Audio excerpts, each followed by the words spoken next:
Kirk Douglas lived 103 years and earned millions from Hollywood. His son Michael became even richer with a $300 million empire. But when Kirk's will was read, Michael's name wasn't there. $50 million went to strangers instead of family. The decision stunned the entertainment world. People whispered about family feuds and bitter fights. But the real reason Kirk cut out his children had nothing to do with anger. What Michael discovered in his father's final letter changed everything. The truth behind this shocking inheritance will leave you speechless. Kirk Douglas was born Iser Danlovic on December 9, 1916 in Asmal Clabbert House at 46 Eagle Street in Amsterdam, New York. His parents had escaped from Shavizi and Belarus with nothing but fear in their bones, running from pilgrims that had wiped out whole neighborhoods. They arrived in America hoping for safety. But all they found was poverty. The house had no running water and no proper bathroom. Harry, his father, dragged home rags and metal every Saturday to sell for pennies. Fina, his mother, cooked for 7 children on a single stove. Milk was a luxury they debated. Bread was stretched to the last crumb. The children shared clothes, beds, and hunger. Isher grew up speaking Yiddish, listening to his parents argue about money, and watching his father drink away the little they had. By 5, he was selling snacks and newspapers to mill workers, sometimes for a nickel. Before he was grown, he held more than 40 small jobs and still went to bed hungry most nights. The house felt too tight with 6 sisters crowding around him and an alcoholic father whose rages could fill every room. Sometimes Harry vanished for weeks, leaving Brina to keep 7 children fed with almost nothing. Isher felt trapped in that house. He later said he was dying to get out. That the tension and shame lit a fire inside him. He hated inviting anyone home because he knew what they would see. Poverty was always in the air. That feeling of wanting to escape pushed him toward dreams that felt too big for a boy in Amsterdam. His first taste of performing came in kindergarten when he recited a poem called The Red Robin of Spring, and the applause hit him like a spark. Through high school, he kept acting in school plays, even when classmates mocked his accent and his immigrant name. Teachers told him he didn't fit the type, but he kept pushing through any insult that came his way. By the time he graduated in 1934, he wanted to study drama. But neither he nor his family had a single dollar to spare for tuition. So he hitchhiked more than 160 m to St. Lawrence University with only a $163 in his pocket and talked his way into a scholarship he didn't actually have. There he worked as a janitor $4 a night, cleaned classrooms, begged meals from staff, lived off 20 cents a day, and still went undefeated as a student wrestler.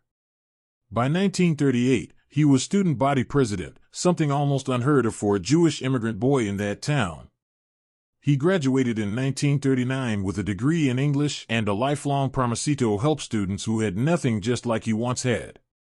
After college, he attended the American Academy of Dramatic Arts from 1939 to 1941 and took on a new identity. Isidore Dembski became Kirk Douglas, a name he pulled from a relative he once saw in a phone book. He sharpened his craft in radio and tiny theater shows, but doors kept slamming in his face because he was Jewish. Fraternities shut him out. Casting directors mocked him outright. One Broadway role turned him down without explanation, and he later learned it was only because of his heritage. The sting of that rejection made him swear he would never allow anyone to limit him again. During these years, he even wrestled in traveling carnivals under the name Izzy the Strong, earning $50 a night for brutal fights that left him with a broken nose and bruises that stayed for weeks.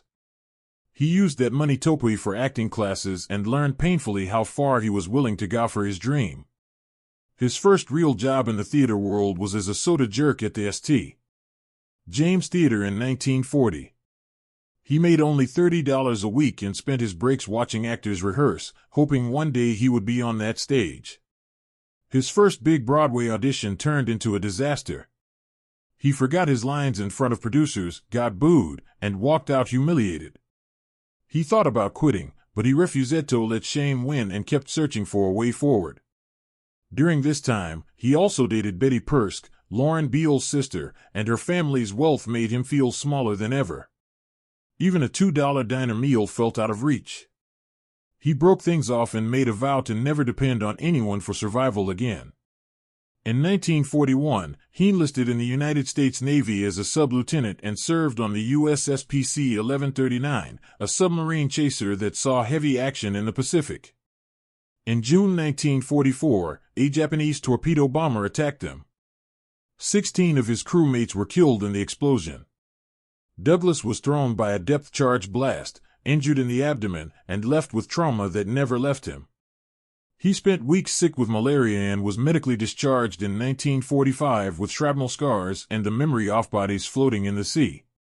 He carried that weight for the rest of his life and poured it into every intense role that followed. Back in New York in 1945, he tried to rebuild his acting career. His Broadway debut paid only $7 a week. He lived in a tiny flop house room for $5 a month and waited tables at Shaft's to stay alive. He also taught dramatics to children just to cover rent. Nothing came easy. But then Lauren Beale stepped in again. She recommended him for a role in The Strange Love of Martha Ivers. In 1946, director Hal Wallace watched Douglas perform and hired him. When the film premiered in London in June 1946 and then in New York on July 25, critics immediately took notice. Douglas had taken a small supporting role and turned it into a forceful performance that rewrote his path overnight. In 1947, he played Whit Sterling in Out of the Past, a character so cold and cunning that it shaped how studios saw him. He fought with producers on set, refusing to let them dictate every choice. That independence became his trademark. That same year, he starred in I Walk Alone with Burt Lancaster, and their off-screen rivalry became famous. Douglas demanded equal billing, and the argument that followed set off a 2-decade feud. The tension between them gave their scenes an electricity that audiences loved. His real breakthrough came in 1949 with Champion. He trained with real boxers, took real punches, and even broke 3 ribs during filming. Production paused, yet he returned insisting they keep going. The film opened on April 9, 1949, and earned him his first Academy Award nomination. He even had plastic surgery on his nose before filming and made the crew choreograph every punch to protect it. Champion made him a star. Even off-screen, the conflict continued. Arthur Kennedy, his co-star, accused him of stealing scenes and nearly got into fights with him. People said Douglas's ambition was contagious but exhausting. That drive turned him into someone Hollywood could not ignore. In 1950, he took on Young Man with a Horn and threw himself into trumpet training so deeply that he clashed nonstop with director Michael Curtis. Douglas improvised solos during filming, stretched shooting schedules, and was even fired for a day. But his commitment gave the film its emotional edge. That same year, he performed in The Glass Menagerie on Broadway, playing a failed poet who reminded him of the boy he once was. Critics praised him, but he walked away from a Tony nomination to focus on film. Everything stalled while Douglas recovered. In the end, the movie became known for its sweeping landscapes and Douglas's relentless realism. But the toll on his body was something he carried for years. During The Devil's Disciple in 1959, danger struck again. A bombed-out church set collapsed unexpectedly, trapping extras under falling beams. Douglas was close enough to see how fast it happened and immediately took charge. He shouted directions, guided people out, and helped pull survivors from the rubble. His quick actions prevented what could have been a tragedy. The story spread through Hollywood, and people began to see him not just as a star, but as a natural leader under pressure. That sense of justice shaped him in every role he took. In 7 Days in May in 1964, he played a military officer who uncovers a coup. It was a risky story during the Cold War. He pushed to add dialogue about civil rights that was not in the original script. Director John Frankenheimer wanted to keep things clean and safe, but Douglas refused. He wanted the character to stand for something real. Their arguments grew so intense that production nearly derailed. The final film became one of the most important political thrillers of its era because Douglas refused to water down the truth. In 1966, he faced something far more personal. While filming The Brotherhood in Sicily, a helicopter he was riding in crashed. He fractured vertebrae and spent months recovering. The pain stayed with him for the rest of his life. That crash changed him. He stepped away from heavy action roles and turned toward producing and humanitarian causes. He later said the crash reminded him to value life beyond fame. Even as he aged, he refused to slow down. At 69, he reunited with Burt Lancaster for Tough Guys in 1986.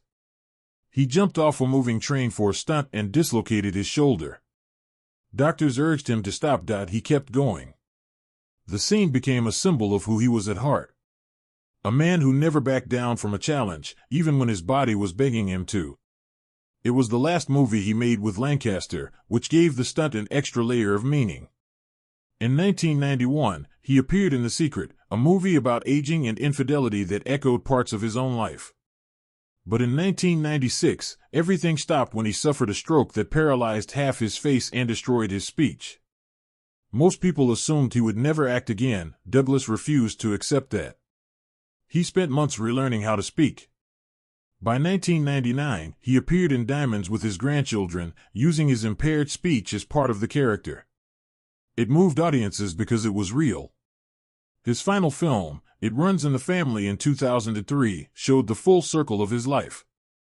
He acted alongside his son and grandson and refused to hide his hearing loss. He had lived jokes about it, turning a weakness into something warm and human. The performance touched critics because nothing about it was polished or masked. It was pure Kirk Douglas, a man who lived through danger, triumph, heartbreak, and recovery, and turned every scar into something worth telling. Kirk Douglas stepped into marriage young and full of fire. But nothing in his life ever stayed calm for long. In 1943, he married Diana Dill. And for a moment, it looked like he had found a peaceful place to land.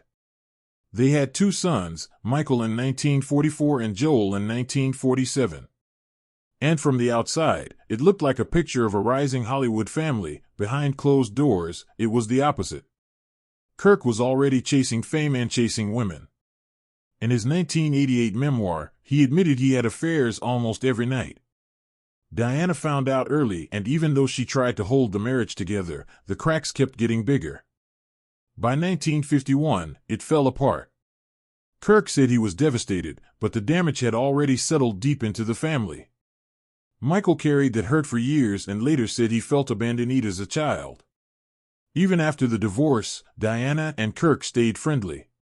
But the emotional cuts never healed, and the breakup set a pattern Kirk would struggle with for decades. The shadows got darker in the summer of 1955. Natalie Wood was only 16 or 17 when her mother arranged a private screening at the Chateau Marmot with Kirk Douglas. Hugh was one of the most powerful actors in Hollywood at the time, and her mother thought the meeting would help her daughter's career. Instead, Natalie came home shaken. In her sister, Lana's 2021 memoir, she said Natalie whispered that Kirk had hurt her. She never told the world while she was alive.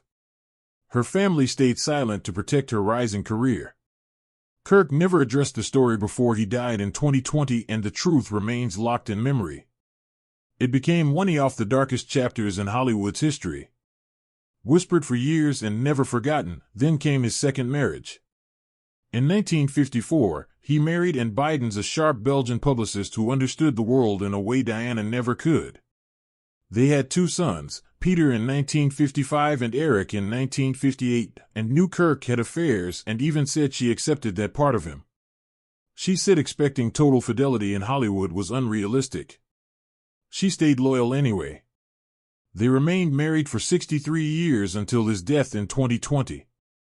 Their life together was filled with strange turns, like the time Anne convinced him not to get on a private plane that later crashed and killed everyone on board. She also saved his finances when his career dipped, stepping in to manage the business side of his life.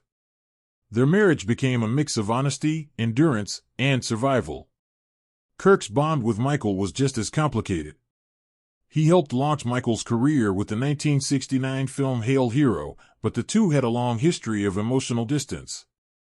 Michael spent years feeling overlooked. In 1992, when he battled cancer, the fear of losing him pulled them closer. After Kirk died in 2020, the world was stunned to learn that he left nearly all of his $61 million fortune to charity instead of his children. The Douglas Foundation got most of it, Michael wasn't upset. With his own $300 million net worth, he told the world that he respected